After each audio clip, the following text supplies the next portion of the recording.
बिटिआरनि अरुणोदय आसनिनि सायाव प्रमद बर' बिथाङा चिरां जिल्लानि मावख'नि नब्लाङाव गुवारै सावरायलायदों।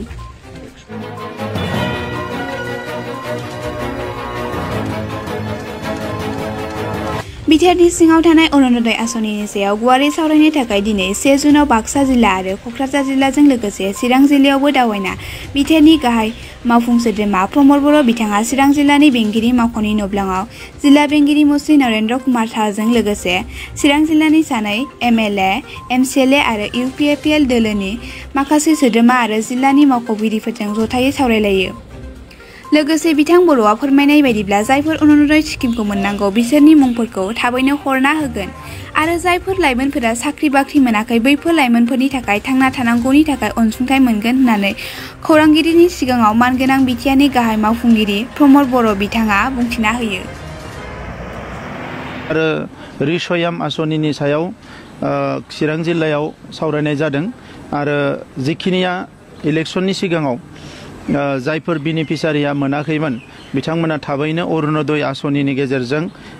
जिखिनि रां मोननांगौ बेखौ थाबैनो मोनगोन आरो रिसयामनि गेजेरजों जायफोर लाइमोनफ्रा साख्रि बाख्रि गैया बिथांमोना माबा मोनसे मावना जानो हानायनि थाखाय बे बेनिफिटखौ मोनगोन आरो बेखौ लानानैनो दिनै चिरां जिल्लायाव एमएलएफोर, इएमफोर, एमपि गासैबो अफिसारफोरजों सावरायनाय जादों आरो फैगौ 10 तारिखनि गेजेराव बेवहाय जेसेबां अरुणोदय बेनिफिसारि दङ बिथांमोननि मुंखौ आपल'ड खालामनाय जागोन आरो बिनि उनावनो बिथांमोना अरुणोदयनि बेनिफिटखौ मोनगोन। दा बिनि थाखायनो दिनैनि बे सावरायनायखौ लादों आरो बेजों लोगोसे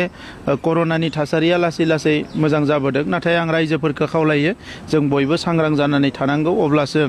जोङो कर'नानि थासारियाव जोङो मोजाङै थांना थानो हागोन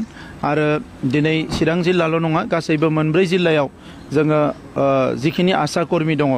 बिथांमोना गामियाव डाउटफुल मानसिफोरखौ बा सोरबा लोमजानायफोरखौ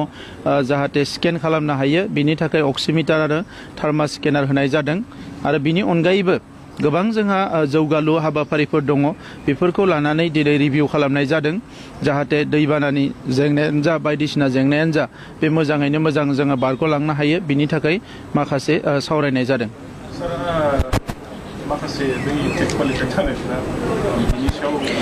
जिखिनि हाई स्कुल टेट दङ बिथांमोननि साखरिया थाबैनो जागोन आरो बिनि उनाव एमइ आरो एलपिनियाबो जागोन नाथाय बेखौ एडभार्टाइज होनानै मोनसे फर्मेलिटिसनि गेजेरजों जिखिनिया अलरेडि पास जाना दङ बिथांमोनखौ बेवहाय थिसननायनि राहा लामाखौ लागोन आरो बेवहाय सोरबा थालांबावोबा बिनि थाखाय उनाव जोङो फिन जोङो टेट खालामनानै बिसोरखौ सोनायनि राहा लामा लागोन। नायथ' कमेन्ट नङा